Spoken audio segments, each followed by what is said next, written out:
आजकल भारत में सिर्फ एक ही चीज की गूंज है और वो है महाकुंभ। महाकुंभ से रिलेटेड खूनी मंडे की एक न्यू वीडियो आई है, महाकुंभ हॉरर स्टोरी। तो चलो ये वीडियो देखते हैं। और हाँ, अगर इस चैनल को पहली बार देख रहे हो guys, please subscribe my channel. और अगर पहले देख रखा है बहुत अच्छी बात है, थैंक यू अगर आपने सब्सक्राइब भी किया है तो। और साथ में अगर वीडियो अच्छी लगी तो please like share and comment करते जाना अपना फेवरेट पर। और हाँ, इंस्टाग्राम पे फॉलो करना मत भूलना। Let's go. दोस्तों, आज की हॉरर स्टोरी सुनाने से पहले मैं आपको एक इंटरेस्टिंग सा स्टैट बताना चाहता हूँ। हमारी कहानियां देखने वाले 80% लोग ऐसे हैं जो हमारी वीडियोस एंजॉय तो करते हैं, लेकिन उन्होंने हमारा चैनल अभी तक सब्सक्राइब नहीं किया है। अगर मेरे साथ भी ऐसा है, आप लोग आते हो, वीडियो देखते हो, एंजॉय करते हो और बिना सब्सक्राइब किए चले जाते हो। गाइस ऐसा मत क्या करो, क्या जाएगा, बस कुछ भी नहीं जाएगा आपका। अगर आप बस उस सब्सक्राइब बटन को प्रेस कर दोगे तो प्लीज सब्सक्राइब कर दिया करो यार। और हाँ, बेल आइकन को भी प्रेस कर देना साथ में, ताकि मेरी नई वीडियो की नोटिफिकेशन आपको मिलते रहे। तो प्लीज चलो फटाफट सब्सक्राइब करो।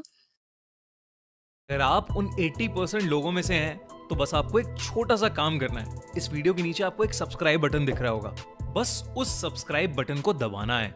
बस इतना सा काम करना है आपको। और लगे हाथों बेल आइकन भी प्रेस कर देना, ताकि हमारी लेटेस्ट वीडियो आते ही आपको सबसे पहले पता चले।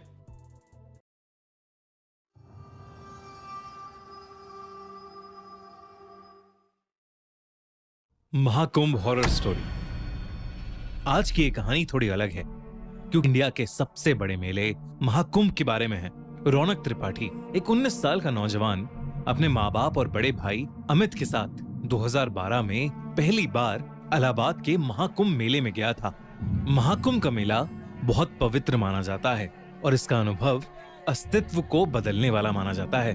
पर रौनक के लिए ये एक रिलीजियस ट्रिप से ज्यादा एक एडवेंचर था। उसने अपनी दादी से कई बार सुना था कि यहाँ देव और असुर दोनों के किस्से छुपे हुए हैं और महाकुंभ के समय संगम का पानी अपने अंदर एक अलग। वैसे आप लोगों में से किस किस को महाकुंभ की स्टोरीज पता है? और हाँ, इस बार कौन कौन महाकुंभ गया है या फिर जाने वाला है, कमेंट जरूर करना। सी शक्ति समेट लेता है। रौनक अपने परिवार के साथ संगम के पानी में स्नान करने पहुंचा तो उसने देखा कि वहां हर तरफ लोग मंत्रों का उच्चारण कर रहे हैं और हवा में धूप की सुगंध है।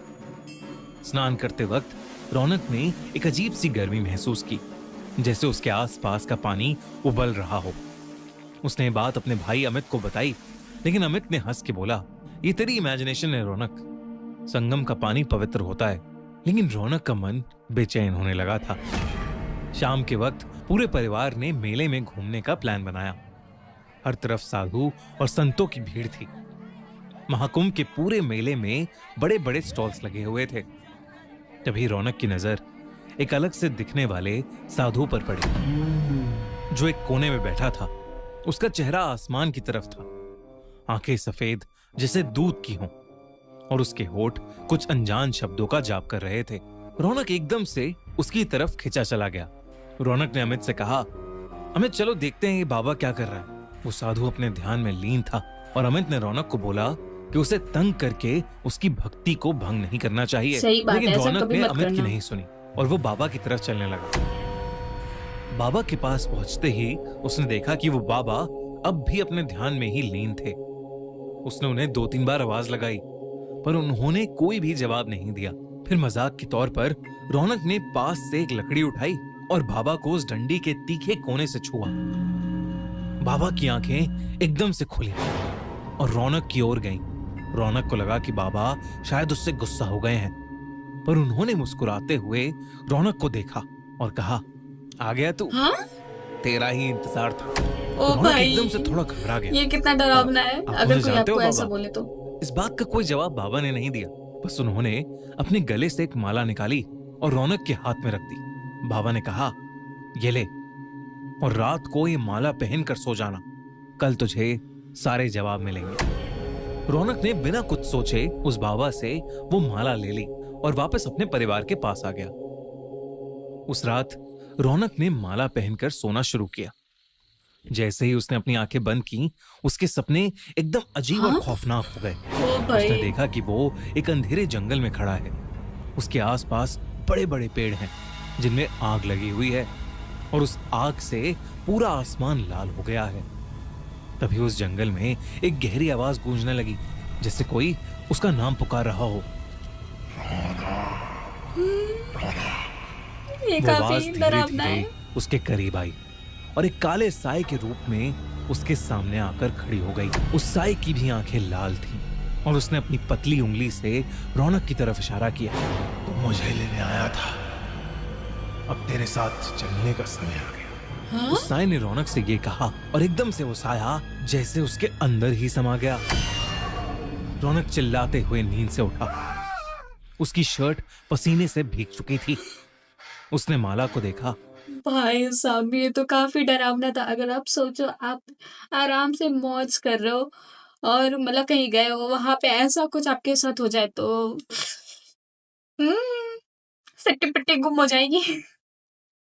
जो एकदम से बहुत ज्यादा खौलती हुई गर्म हो गई थी। रौनक ने तुरंत उस माला को निकालकर जमीन पर फेंक दिया और फिर से चादर तान कर सो गया। अगले कुछ दिनों में त्रिपाठी परिवार के साथ अजीब अजीब घटनाएं होने लगी, जिससे रौनक के पापा की कपड़ों की दुकान में शॉर्ट सर्किट होने की वजह से आग लग गई। उसके भाई अमित को जॉब से निकाल दिया गया और उसकी मां की तबीयत अचानक ही बेहद खराब रहने लगी। इसी बीच रौनक एक दिन अपनी अलमारी साफ कर रहा था और सफाई करते वक्त उसके होश ही उड़ गए। अलमारी के अंदर से उसे वही माला मिली जो रौनक ने कुछ दिन पहले ही फेंकी थी। उसने अपनी मम्मी से बात की तो उन्होंने बताया कि वो माला उन्होंने ही संभाल कर अलमारी में रख दी थी। अब रौनक को यकीन हो गया था कि जो कुछ भी हो रहा है वो शायद उस माला की वजह से ही हो रहा है। उसने इस बार उस माला को जाकर कचरे के डब्बे में फेंक दिया। अगले दिन रौनक अपने रूम में लैपटॉप पर कोई टीवी शो देख रहा था। तभी उसे ऐसा महसूस हुआ जैसे उसके ठीक पीछे कोई खड़ा है। रौनक ने पीछे मुड़कर देखा पर वहां कोई नहीं था। लेकिन जैसे ही रौनक ने वापस मुड़कर देखा, उसके कमरे के एक कोने में वही लाल आंखों वाला काला साया खड़ा था जो रौनक के सपने में आया था।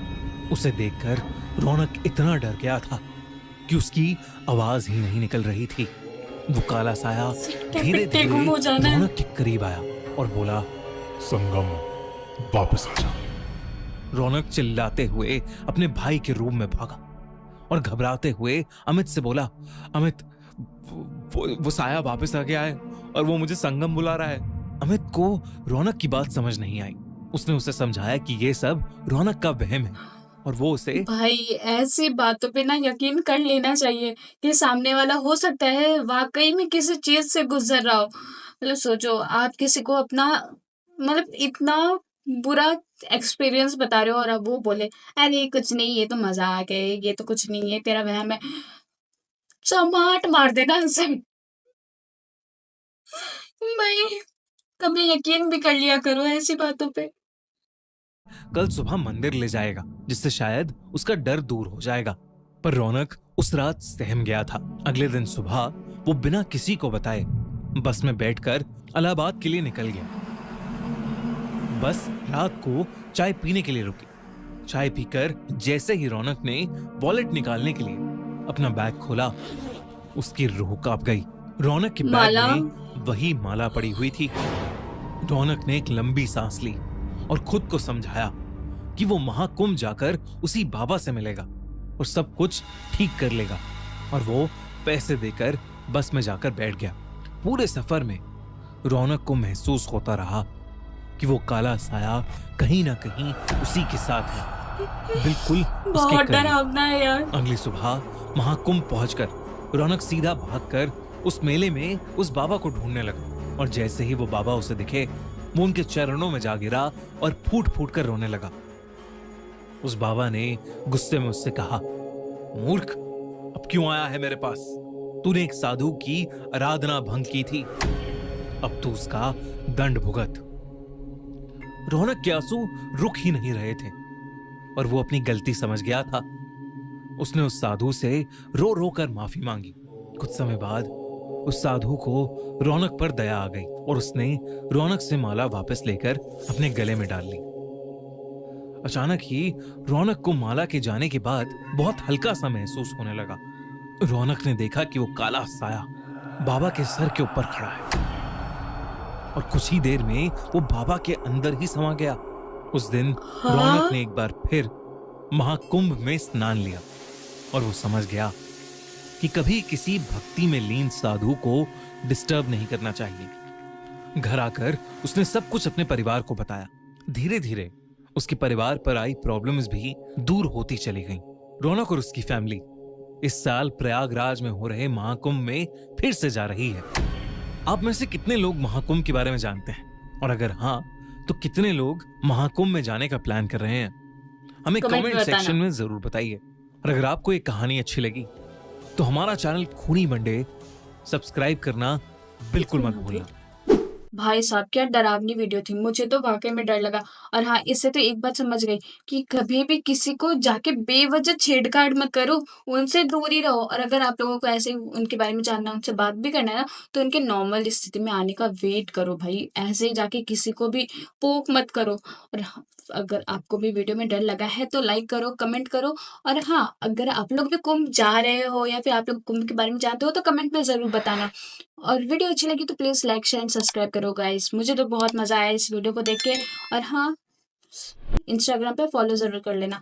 और मैं मिलूंगी नेक्स्ट वीडियो में, तब तक के लिए बाय बाय।